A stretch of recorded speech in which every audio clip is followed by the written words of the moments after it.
This is SPX on the 5-minute time frame. Here are your price targets for Monday. We ended the day at 57.02, down 0.19%. To the north side from where we are takes us back to one level of resistance and a potential take profit area at 57.22. Above that, at 2 standard deviations, takes us to roughly 57.70,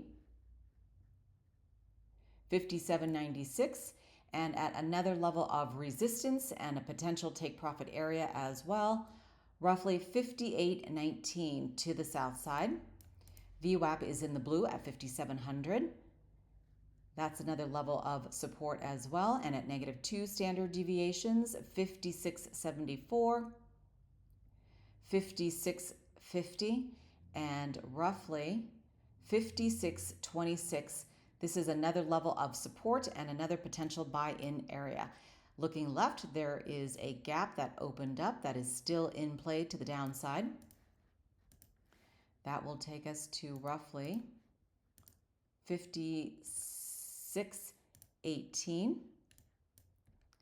And as you can see on the 5, this is your sell signal, your sell signal, your sell signal. And as we make our way down to this line from up here, this turns into support, resistance, support, and then another buy-in at support. And if we're down here, making our way up, this is resistance. So I can anticipate a potential pullback if we get to this line or grinding along the line and then getting to the next level. And then this is your support line, the potential buy-in there and a buy-in here, resistance along this line if we're down there. Let's take a look at this on the daily time frame. I have not looked at SPX in a very long time. So I see a note here. So back on June 24th of 2023, Tom Lee predicted that we would go to $4,800 by the end of the year. And so that was in June, July, August. So 4,800. What did I say? 4,800, yeah. So 4,800 was right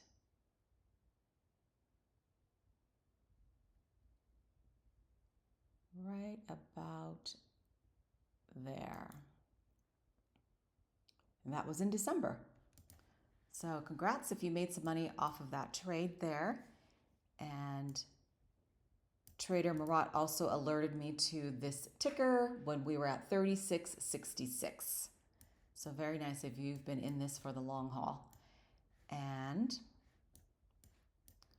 oh, let me give you price targets. Oh yeah, I gave you price targets there on the 5, but I want to give it to you on the daily. So if you're doing a nice swing trade here to the upside, takes us to roughly 59.57. The middle of the trend takes us to roughly 56.67-ish.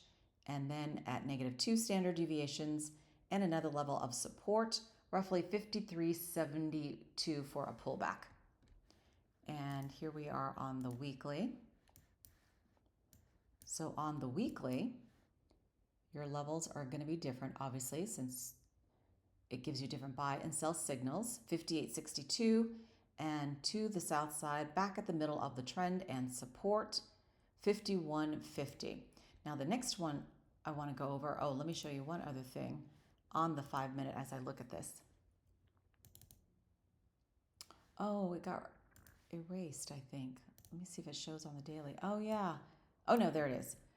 So I have marked this out, the RSI, on the monthly time frame. So I'm looking at this on the daily. It's just for me to be lazy and not have to flip over to the different time frames. But on the monthly, the high on the RSI is 90 and the low was at 12.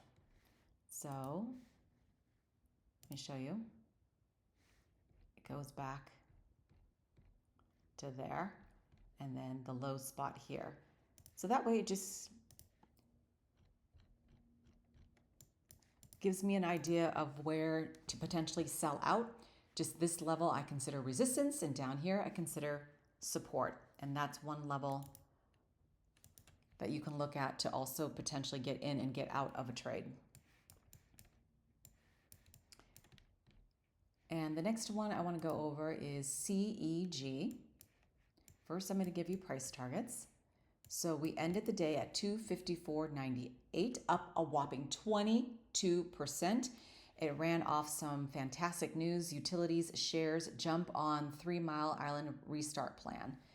So let's give you some levels. 262.80, another level of resistance, 273.46 and 284.33. VWAP is 244.67. The middle of the trend, 241.13, 219.63. This gap closes out at roughly where -3 standard deviations hits, 208.34, and then we've got this baby gap at $200. Yeah, this ran up too high for me. If I were trying to get into it, I would let it fall back down because I don't like to chase.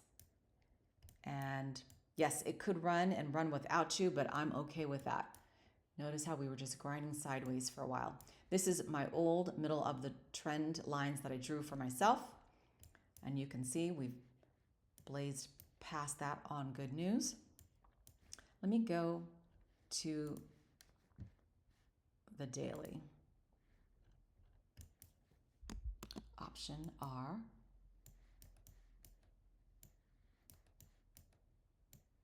So Trader Marat alerted me to this one previously, and it was at 209. Unfortunately, it went down, but that's to be expected.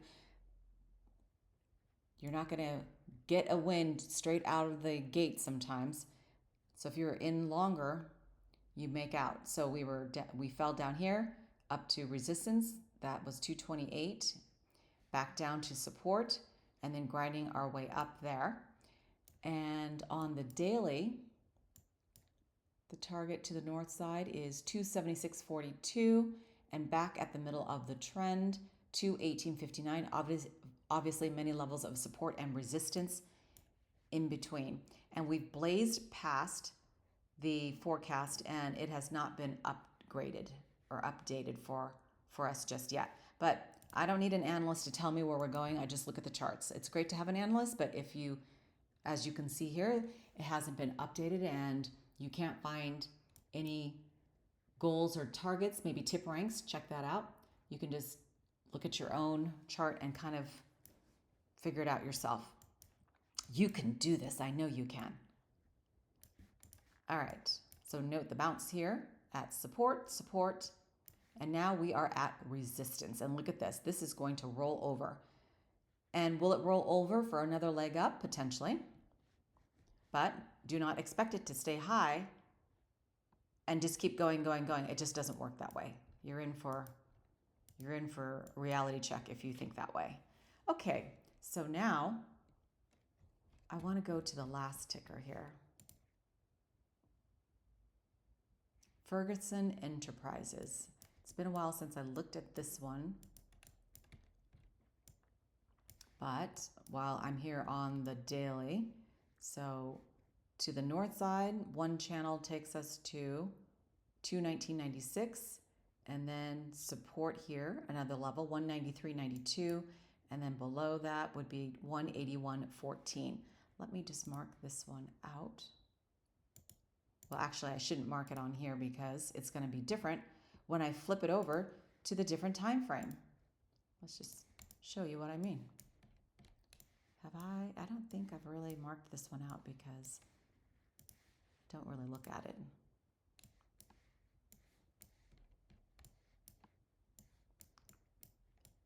Yeah, I just noted the end of the day prices on these dates, so I've never marked it out. But if we're falling, this turns into support, and we run off of support, resistance, back down to support, resistance, sell off, and the cycle repeats itself. And now we're at kind of support again. Yeah. But let's give you those prices on the 5. See how that price label got wonky on me? So there's really no point in marking it on a different time frame when I'm typically always looking at it on the 5. So now I gotta fix that. Now let's go back to the 5. Reset. Wow. Let me do it again. 15. Pull this over. Let's try it one more time. There we go.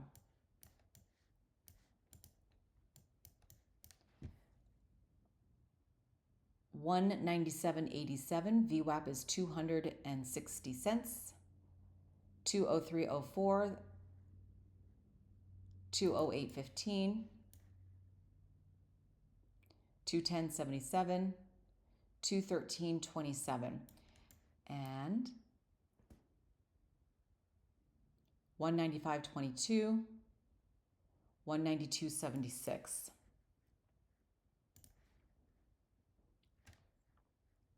This gap will take us to roughly 207.14 to the upside, starting at roughly 204.90. Oh, and then these gaps, this finished at, this is no longer a threat to our account. To the south side, notice how we went up, and then now we're just retracing that step, and that took us down to 197.42, and then we wicked down even more there. Oops, let me fix this. 52. And then we've got this gap that will take us down to 193.52 roughly. And there are other gaps that you'll have to look for, but I'm just doing this one gap at a time. But if we continue to go south, this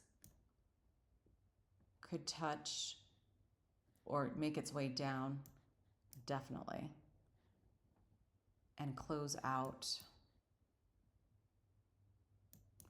Well, we could definitely touch this on Monday, and then possibly officially close out and maybe the next following Monday if we don't get that far down.